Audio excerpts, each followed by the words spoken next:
অবশেষে জানা গেল সেই বাস চালকের আসল তথ্য। হ্যাঁ দর্শক, দৌলতিয়া ফেরিঘাটে পদ্মা নদীতে সৌহার্দ্য পরিবহনের বাস ডুবে যাওয়ার যে মর্মান্তিক ঘটনাটি পুরো দেশের মানুষকে স্তব্ধ করে দিয়েছে, এবার সেই ঘটনার সবচেয়ে বড় এবং চাঞ্চল্যকর রহস্যের জট খুলে গেছে। সাধারণত কোনো বাস বা পরিবহন যখন দুর্ঘটনার শিকার হয় তখন সবার আগে আঙুল ওঠে বাসের চালকের দিকে। সোশ্যাল মিডিয়ায় মুহূর্তের মধ্যেই ছড়িয়ে পড়ে নানা রকম গুঞ্জন। কেউ বলে চালক ঘুমিয়ে পড়েছিলেন, কেউ বলে চালক বাসকে হেল্পারের হাতে দিয়ে নেমে গিয়েছিলেন, আবার কেউ বা বলে চালক ইচ্ছে করে বাস ফেলে পালিয়েছে। গত 25 মার্চ দৌলতিয়া ঘাটের ওই ভয়ঙ্কর ঘটনার পরেও ঠিক এমনটাই ঘটেছিল। ইউটিউব এবং সোশ্যাল মিডিয়ায় রটে গিয়েছিল চালক নাকি পান খাওয়ার জন্য বাস থেকে নেমে পড়েছিলেন, আর সেই সময়েই নাকি হেল্পার সেই বাসটিকে চালিয়েছিল এবং দুর্ঘটনাটি ঘটেছিল। কিন্তু দর্শক, আসল খবর এটি নয়। এর পেছনে লুকিয়ে আছে আর এক বড় সংবাদ। খবরের একেবারে কেন্দ্রবিন্দুতে যাওয়ার আগে সেই চরম দুঃখজনক ঘটনাটির দিকে একটু ফিরে তাকানো যাক। বাংলাদেশের ফেরিঘাটে ওঠার সময় একটি অত্যন্ত ভয়ঙ্কর এবং প্রচলিত সংস্কৃতি আছে। অনেক সময় মূল চালক ক্লান্ত হয়ে বাসটি তার হেল্পার বা সহকারীর হাতে দিয়ে নিজে একটু বিশ্রাম নেন বা চা বিস্কুট খেতে যান, আর অনভিজ্ঞ হেল্পাররা ফেরিতে গাড়ি ওঠাতে গিয়ে অনেক বড় বিপদ ঘটিয়ে ফেলেন। প্রতিদিনের মতোই দৌলতিয়া ফেরিঘাটে শত শত গাড়ি পারাপারের অপেক্ষায় ছিল। যাত্রীদের মনে ছিল গন্তব্যে পৌঁছানোর তাড়া। ঠিক এই মুহূর্তেই ঘটে যায় দেশের পরিবহন ইতিহাসের অন্যতম এক বড় ট্র্যাজেডি। সৌহার্দ্য পরিবহনের একটি যাত্রীবাহী বাস ফেরিতে ওঠার জন্য পল্টনের দিকে এগোচ্ছিল, কিন্তু হঠাৎ করেই বাসটি পুরোপুরি নিয়ন্ত্রণ হারিয়ে ফেলে এবং সরাসরি উত্তাল পদ্মা নদীর গভীরে তলিয়ে যায়। চোখের পলকে কতগুলো মানুষের জীবন নদীর স্রোতে হারিয়ে যাওয়ার এই দৃশ্য যারা পাড়ে দাঁড়িয়ে সচক্ষে দেখেছেন তারা এখনও আতঙ্কে শিউরে উঠছেন। খবর পাওয়া মাত্রই ফায়ার সার্ভিস, নৌপুলিশ এবং ডুবুরি দল সেখানে ছুটে যায়।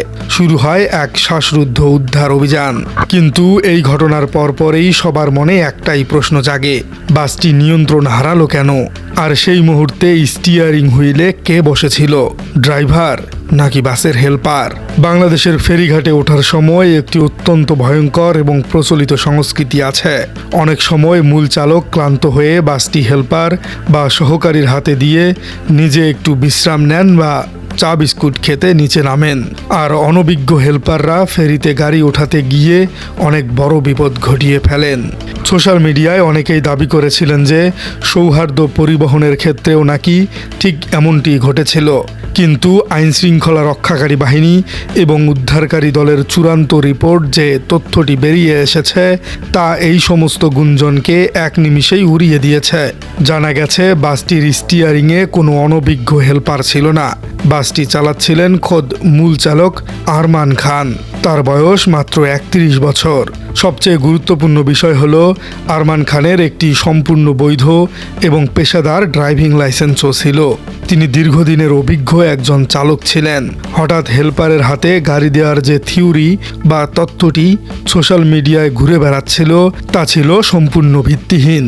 এবার খবরের সবচেয়ে স্পর্শকাতর এবং চাঞ্চল্যকর অংশটির দিকে আসা যাক। বাসটি যখন নদীতে তলিয়ে যায় তখন চালক আরমান খানের ভাগ্যে আসলে কি ঘটেছিল? ঘটনার পরপরই ইউটিউব এবং ফেসবুকে কিছু ভিউ শিকারী চ্যানেল সম্পূর্ণ ভুয়া এবং মন গড়া একটি খবর প্রচার করতে শুরু করে। ফেরিতে ওঠার আগে বাসের চালক নাকি পান খাওয়ার জন্য বাস থেকে নিচে নেমেছিলেন, আর সেই সুযোগেই বাসটি একা একাই নদীতে গড়িয়ে পড়েছে, যেই খবরের আসলে কোনো ভিত্তি নেই। চালক আরমান খানের বাড়ি রাজবাড়ীর বালিয়াকান্দি উপজেলার পশ্চিম খালখোলা গ্রামে। তার পিতা আরব খান এবং পরিবারের অন্যতম অভিভাবকরা যখন ইউটিউবে এই খবরটি দেখেন তখন তাদের মনে একটি বিশাল স্বস্তির নিঃশ্বাস এবং একটি মিথ্যা আশা জ্বলে উঠেছিল। কারণ তারা ভেবেছিল আরমান খান তাহলে জীবিত আছেন, কিন্তু ততক্ষণে আরমান খান নিজেও সেই গাড়িতে পানির নিচে ডুবে মারা গেছেন। অর্থাৎ এই বাসটি আরমান খান নিজেই চালিয়েছিলেন। যখন তার পরিবার এইসব ভুয়া খবরগুলো দেখল তখন তারা সত্যিই বিশ্বাস করে নিয়েছিলেন যে তাদের আদরের সন্তান আরমান হয়তো বাস থেকে নেমে পান খেতে গিয়েছিল, হয়তো সে সত্যিই বেঁচে আছে, হয়তো ভয়ে সে এখন পুলিশের কাছ থেকে লুকিয়ে আছে। এবং পরিস্থিতি শান্ত হলে ঠিকই রাতের আধারে বাড়ি ফিরে আসবে।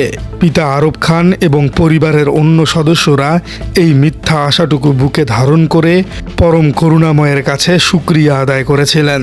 তারা ফোনের দিকে তাকিয়েছিলেন কখন আরমান তাদেরকে কল করে বলবে, বাবা আমি বেঁচে আছি, আমি ভালো আছি। কিন্তু সকল খবরকে মিথ্যা প্রমাণ করে দিয়ে কিছুক্ষণের মধ্যেই আরমান খানের পরিবারের সেই মোবাইল ফোনটি বেজে উঠল। তবে ফোনের ওপাশে আরমান ছিল না, ছিল উদ্ধারকারী দল এবং প্রশাসনের কর্মকর্তারা। তারা ফোন করে আরমান খানের পিতাকে এমন একটি খবর দেন যা শোনার জন্য এই পরিবারের পায়ের তলার মাটি আক্ষরিক অর্থেই সরে যায়। প্রশাসন থেকে অত্যন্ত ভরাক্রান্ত কণ্ঠে জানানো হয় যে আরমান খান শেষ মুহূর্ত পর্যন্ত বাসের স্টিয়ারিং ধরে তার যাত্রীদের বাঁচানোর আপ্রাণ চেষ্টা করেছিলেন এবং সেই বাসের ভেতরেই আটকা পড়ে তিনি না ফেরার দেশে পাড়ি জমিয়েছেন। ডুবুরি দল বাসের ভেতর থেকে তার নিথর দেহটি উদ্ধার করেছে। প্রশাসন থেকে পরিবারকে দ্রুত ঘাটে এসে তার লাশটি শনাক্ত করে নিয়ে যাওয়ার জন্য বলা হয়। এই একটি ফোন কল ওই পরিবারের সব মিথ্যা আশাকে এক নিমিষেই চরম এক হাহাকারে পরিণত করে দেয়। এই মর্মান্তিক ট্র্যাজেডির সবচেয়ে বেদনার জায়গাটি কোথায় জানেন? অন্যান্য যাত্রীর পরিবারের মতো ৩১ বছর বয়সী এই তরুণ চালক আরমান খানের ঘরেও রয়েছে দুটি ফুটফুটে অবুঝ সন্তান। যেই বাবা প্রতিদিন গাড়ি চালিয়ে এসে সন্তানদের মুখে খাবার তুলে দিত, সেই বাবা আজ চিরদিনের মতো হারিয়ে গেল। আরমান নিজেও হয়তো চেষ্টা করেছিল যাত্রীদের জীবন বাঁচাতে, কিন্তু বাসের ভেতরে ভুলটি আসলে কোথায় ছিল তা এখন পর্যন্ত কেউ জানে না। তবে আরমান যে ইচ্ছে করে এমনটি করেনি তা অনেকটাই প্রমাণিত। তবে কোনো যান্ত্রিক গোলযোগ নাকি অন্য কোনো কারণে এমন ঘটনা ঘটল সেটি এখন তদন্তের বিষয়। আরমান খান তো একা যাননি, তার সাথে ওই সৌহার্দ্য পরিবহনের বাসে ছিল অসংখ্য সাধারণ যাত্রী। শেষ খবর পাওয়া পর্যন্ত ওই ঘটনায় মোট মৃতের সংখ্যা ২৬ জনকে ছাড়িয়েছে। ২৬টি তাজা প্রাণ মানে ২৬টি আলাদা পরিবার, ২৬টি আলাদা স্বপ্ন, যা মাত্র এক মুহূর্তের ভুলে পদ্মার কালো জলে চিরতরে হারিয়ে গেছে। এখনও সেখানে উদ্ধার অভিযান চলছে। ডুবুরিরা জীবনের ঝুঁকি নিয়ে তল্লাশি চালাচ্ছেন। নদীর পাড়ে এখনও অনেক স্বজন তাদের প্রিয়জনের সন্ধানে প্রহর গুনছেন, চোখের জলে বুক ভাসাচ্ছেন। এই ট্র্যাজেডিটি দেশের যোগাযোগ ব্যবস্থার ইতিহাসে একটি বিশাল এবং দগদগে ক্ষত হিসেবেই চিহ্নিত হয়ে থাকবে। এই পুরো ঘটনাটি আমাদের সমাজের একটি চরম বেদিকে উন্মোচিত করে দিয়েছে। তা হলো আমাদের নিরাপদ সড়ক ব্যবস্থার ভয়ঙ্কর অবনতি। বাংলাদেশের পরিবহন সেক্টর যেন একটি যুদ্ধের মতো। কখন কোথায় কার প্রাণ যাবে তার কোনো ইয়ত্তা নেই। এর কোনো সমাধানও সরকার দিতে পারে না। আর এভাবেই ঝরে যায় শত শত পরিবারের বেঁচে থাকার শেষ সম্বলটিও। প্রিয় দর্শক, আপনার কি মনে হয় এই বাস দুর্ঘটনায় আসলে কোন বিষয়টিকে জড়িত বলে আপনার প্রাথমিকভাবে মনে হয়? দোষ কি সেই চালকের, নাকি বাসের ইঞ্জিনের মধ্যেই কোথাও গোলমেল ছিল? একজন বাস চালক কি ইচ্ছে করেই ২৬টি প্রাণ সহ তার নিজের জীবনও এভাবে বলি দিতে পারে? কমেন্টে জানিয়ে দিন আপনার মূল্যবান মতামত। আর আপনার রাজনীতি চ্যানেলে নতুন হয়ে থাকলে চ্যানেলটি সাবস্ক্রাইব করার অনুরোধ থাকলো। দেখা হচ্ছে পরবর্তী কোনো ভিডিওতে। চালক যদি পলায় যেত তাহলে আজকে লাশ নিতে আসতাম না আমরা, বুঝছেন? দুঃখের সাথে বলতেছি যে এসব ভুল নিউজ দিবেন না আপনারা।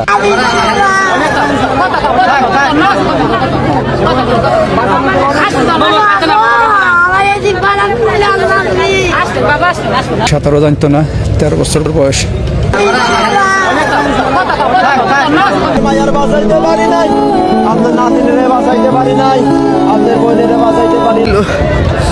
আমার বোন ছিল আর আমার বাইক ছিল।